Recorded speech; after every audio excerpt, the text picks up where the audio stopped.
আজি আমাৰ প্ৰেমৰ 10 বছৰীয়া এনিভাৰ্চেৰী। মই ৰৈ আছোঁ তাই অহালৈ। কিছু সময়ৰ পিছতে তাই আহি পালে। তাই ক'লে, দেৰি কৰিলোঁ নেকি অ'? তেতিয়া মই ক'লোঁ, মোৰ তোমাৰ বাবে অপেক্ষা কৰি বৰ ভাল লাগে অ' মোন। তুমি দেৰি কৰিলে মই ভালহে পাওঁ। তেতিয়া তাই ক'লে, তেন্তে গুচি যাওঁ, তুমি অপেক্ষা কৰি থাকা, মই পিছত উলটি আহিম। মই ক'লোঁ, অহাৰ পিছত তুমি আঁতৰি গ'লে বুকুখনে কান্দি উঠিব। তাই ক'লে, কথা কিন্তু কিছু কোৱা দেই, মানে যেনেকৈ হ'লেও মোৰ হৃদয়খন জয় কৰিব পাৰা। মই ক'লোঁ, ভাল পাওঁ যে তোমাক। তাই আকৌ ক'লে, কেতিয়ালৈ এনেদৰে ভাল পাই থাকিবা মোক? মই ক'লোঁ, নাজানো, জীৱনটোৱে বা কেতিয়ালৈ সঁহাৰি দিয়ে। তাই ক'লে, জীৱনটো শেষ হোৱাৰ আগতে মোক পাহৰি যোৱা নেকি? মই ক'লোঁ, বহুত চেষ্টা কৰিলোঁ তোমাক পাহৰিব, কিন্তু নোৱাৰোৱেচোন। তাই ক'লে, সদায় এই একেটাই উত্তৰ কিয় দিয়া? মই ক'লোঁ, তুমি যে সদায় একেটা প্ৰশ্নকে কৰি থাকা। তাই আকৌ ক'লে, তোমাক এনেদৰে ৰখিব দিব নোৱাৰোঁ অ' মই ক'লোঁ, তেন্তে তোমাৰ এয়ে শেষ ঘোষণা? তাই ক'লে, পাৰিলেনো নোযোৱাকৈ থাকিলোহেঁতেননে? মোক ইমান বেছিকৈ ভাল পোৱা কোনোবা এজন পোৱাটো মোৰ বাবে বহুত সুখৰ কথা। মই ক'লোঁ, মোক লাজত পেলাব ধৰিছা দেই তুমি।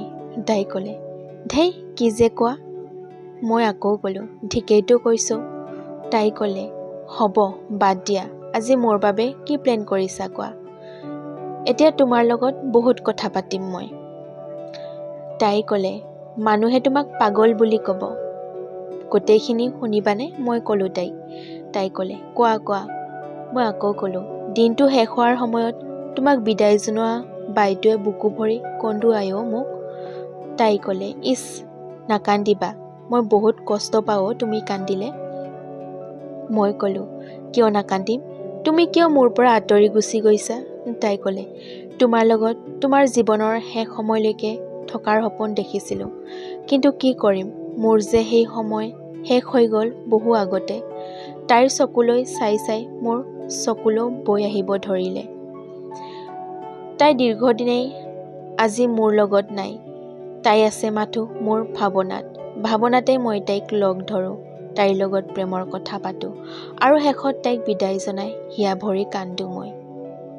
তাই মোৰ পৰা আঁতৰি গুচি গৈছিল 8 বছৰৰ আগতে। তাই যে বহুত মৰম লগা আছিল, হয়তো সেইবাবে তাই মোৰ লগত থকাটো ভগৱানে সহ্য কৰিব নোৱাৰিলে, আৰু তাইক মই কেতিয়াও চুব নোৱাৰাকৈ এই পৃথিৱীৰ পৰাই আঁতৰাই লৈ গুচি গ'ল। কিন্তু তাই মোৰ ভাৱনা হৈ সদায় মোৰ লগতে থাকিল, মোৰ হৃদয়ত, মোৰ মনৰ মাজত। ভগৱানে তাইক মোৰ পৰা আঁতৰাই নিয়াতকৈ মোকহে নিব লাগিছিল। হয়তো ভগৱানে নাজানিলে যে তাই মোৰ ভাৱনা হৈ সদায় মোৰ লগতে থাকিব। 10 বছৰৰ আগতে আজিৰ দিনটোতেই তাই প্ৰথমবাৰ সাৱটি ধৰি মোক কৈছিল, মই তোমাক বহুত ভাল পাওঁ বুলি। মই কৈছিলোঁ, সদায় মোৰ লগত থকাৰ প্ৰতিশ্ৰুতি দিব পাৰিবানে? তাই কৈছিল, প্ৰতিশ্ৰুতি দিলোঁ, প্ৰকৃত ৰূপত থাকিব নোৱাৰিলেও তোমাৰ সপোন, কল্পনা বা ভাৱনা হৈ সদায় তোমাৰ মনৰ মাজতে থাকিম। 2 বছৰৰ প্ৰেমত তাই মোক ইমানেই বেছিকৈ ভাল পাইছিল যে তাই কোৱা মতে তাই চিৰদিনৰ বাবে মোৰ হৃদয়ত উলা হৈ বৈ গ'ল।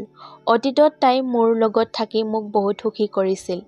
বৰ্তমানো মোৰ ভাৱনা হৈ আহি মোৰ লগত কথা পাতি মোক সুখী কৰি শেষত মোক কন্দুৱাই আঁতৰি গুচি যায়। আৰু ময়ো প্ৰতিশ্ৰুতিৰে কৈছোঁ, অতীতক কেতিয়াও নাপাহৰোঁ, বৰ্তমানক সদায় এনেদৰেই আঁকোৱালি ল'ম, আৰু আহিব লগা দিনকেইটাও তোমাৰ প্ৰেমেৰেই পাৰ কৰিম। আৰু কথা দিছোঁ তোমাক, ভৱিষ্যতটোও মোৰ তোমাৰ বাবেই। ধন্যবাদ বন্ধুসকল। যদি কাহিনীটো শুনি ভাল লাগে এটা লাইক কৰি দিব, লগতে চেনেলটো ছাবস্ক্ৰাইব কৰি দিব।